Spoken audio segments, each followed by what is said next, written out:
Back to Gav Goes In. So, guys, a bit of a different one today. As you guys know, I'm a massive wrestling fan, and obviously, yesterday, Saturday, you had the Money in the Bank event. Obviously, the women's Money in the Bank ladder match. Big up, Reluctant Gamer. And you had the Money in the Bank men's ladder match as well. Also, the tag team match, and you had the women's Intercontinental title, and also you had the men's Intercontinental title as well. So, just want to just run through a few of them, of the results. And again, if you're a wrestling fan, make sure you put your comments in the chat and let me know. Anything wrestling, guys. It can be who your favorite wrestler is. You can ask me questions as well, and you can let me know if you did watch the Money in the Bank ladder match, and let me know what you thought of it.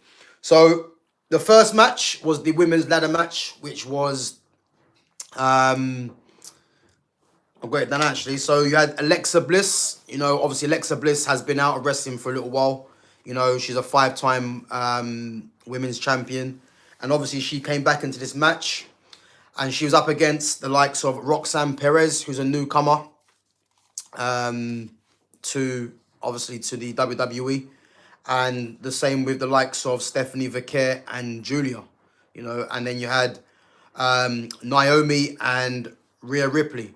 So for me, before the match, my favorite going into this was Rhea Ripley. Rhea Ripley from Australia, hugely popular in WWE, and I thought to myself, she would be the favorite to win it. But in the end, it was Naomi. Naomi taking the title. And did I see this happening? I didn't, because I think with Naomi, if anyone knows, obviously she's been in a feud with Jade Cargill, who I think Jade Cargill for me is going to be the next. I think she's the next women's champion in my opinion. The next one to dominate. And Naomi's obviously been in a feud with her, and obviously she's good friends with Bianca Belair as well, and obviously the feud that was going on between Bianca Belair and big up to Ankit Meha. So the feud that was going on between Naomi and Jade Cargill has kind of split up the whole friendship with Bianca Belair as well, because Bianca Belair obviously didn't know. Big up to Abby Watts. Bianca Belair obviously didn't know who pushed what's her name? Who pushed Jade Cargill into the window, and obviously later found out it was Naomi. So for Naomi to win the Money in the Bank again, it was a shock, but that puts her in line for to cash in the Money in the Bank title, for a title shot. And if we're looking at the champs at the moment, you've got Tiffany Stratton, and you've got Io Sky as well. So yeah, so Naomi's going to be in with a shout to win the title, and obviously to cash that Money in the Bank, which can happen anytime in under a year. Guys, if you're coming through and you're a wrestling fan, make sure you give me your questions, and make sure you subscribe to my channel and smash that like button, guys. Big up yourselves. So yeah, Naomi won the women's Money in the Bank ladder match to secure herself, as I said, a title match. To cash in on the title whenever she wants in under a year. Moving on, you had the women's Intercontinental Championship match between Lyra Valkyria and Becky Lynch. Battle of the Irish, you would say. And Becky Lynch coming out, as a new women's Intercontinental Champion. I think she was lucky to get away from it. She obviously pulled Lyra Valkyria's tights, which inevitably got her the win. And as I said, she's a new champ now. Big up to Barbara Joseph, and big up to Daniela Iacona as well. And obviously what was meant to happen is that because Lyra Valkyria lost the match, she had to put Becky Lynch's hand up in the air, and obviously prove that she's the winner. And obviously, Becky Lynch was milking it, and you've got Lyra Valkyria giving her a German suplex and then giving her her finishing move as well, you know, to at least get something for the night, you know. And yeah, it was that really. And then obviously probably one of the main events, the men's Money in the Bank ladder match between Seth Rollins, Penta El Miedo, El Grande Americano, Andrade, Solo Sikoa, and the home favorite. Well, I said home favorite, but the hometown hero, LA Knight.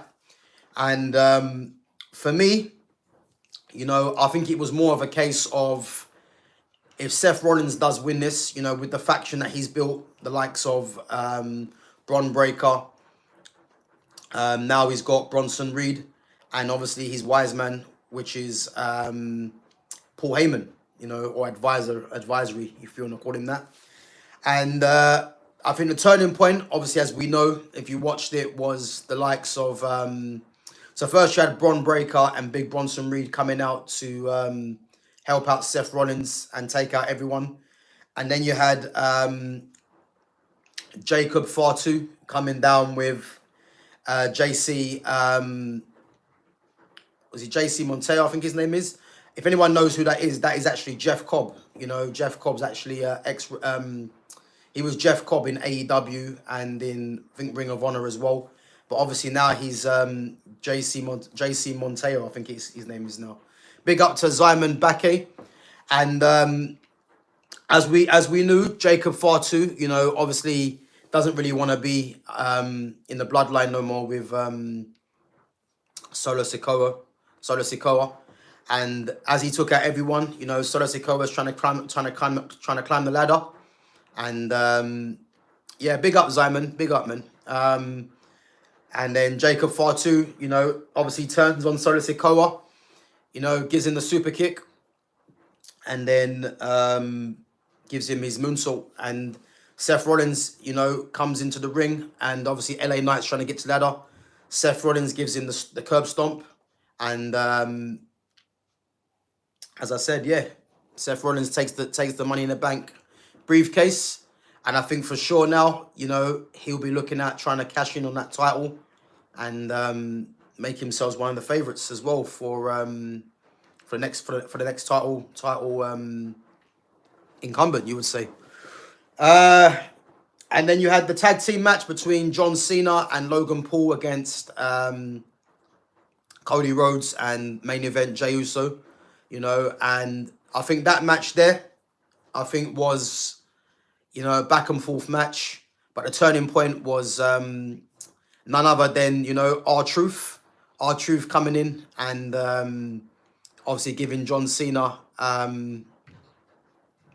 you know, obviously coming in and hitting John Cena with the title belt, which made Cody Rhodes do his finisher, Crossroads, and win the title there. And yeah, I think there was rumors that R-Truth, you know, couldn't agree a contract, whether that's true or not, and has now actually left WWE. But he's come in, obviously, against his coming and taking over from his idol, hitting him with the belt, and obviously the tag team match was won by, you know, Jey Uso and Cody Rhodes. And then the other match was again a match that was made late between Dominic Mysterio and Octagon Jr. I think obviously worlds collide. Octagon Jr. won his match, you know, his 6-man tag match, and Dominic Mysterio obviously watching from the side. Then that match got booked late, but the winner was Dominic Mysterio retaining his title, and still becoming the Intercontinental Champion. So yeah, that was the Money in the Bank. I think for me, you know, I think I've heard rumors that the likes of Roman Reigns, you know, I think, guys, if you are a wrestling fan, you know, you want to keep an eye on this, because I've heard some news that Roman Reigns is coming back very soon, and he's got his own team that he's putting together to go up against Seth Rollins, Big Bronson Reed, and Bron Breakker. So yeah, make sure you watch out for that. Also, no CM Punk. You know, obviously CM Punk getting beaten in the qualifying triple threat match on Raw. And what does this mean for CM Punk? You know, and who do we think is going to be on Roman Reigns' new stable team? Because I think, you know, the team of Bron Breakker, Big Bronson Reed, Seth Rollins, with the wise man Paul Heyman there, I think there's going to need to be, you know, a massive, you know, a massive upheaval of a new team in order to take them guys down, you know. So we'll have to wait and see. But guys, yeah, only a quick one today. I will be back at 5 p.m. You know, so make sure you catch us back at 5 p.m. As I've got a new guest coming on. You know, back to the football, and we're gonna discuss the transfer window. You know, we're gonna discuss Manchester United news, Liverpool news, Arsenal news, whatever it may be. And yeah, make sure you guys catch us back at 5 o'clock. And as I said, give us your comments in the live chat. Again, a bit of a different one today, you know, onto the wrestling. And if you are a wrestling fan, as I said, make sure you put your comments in the chat straight after when the stream's ended. And guys, make sure you catch us back at 5 o'clock. You know, give us some support. Smash that like button, subscribe to my channel. And I'm going to catch you guys in a bit. Take it easy.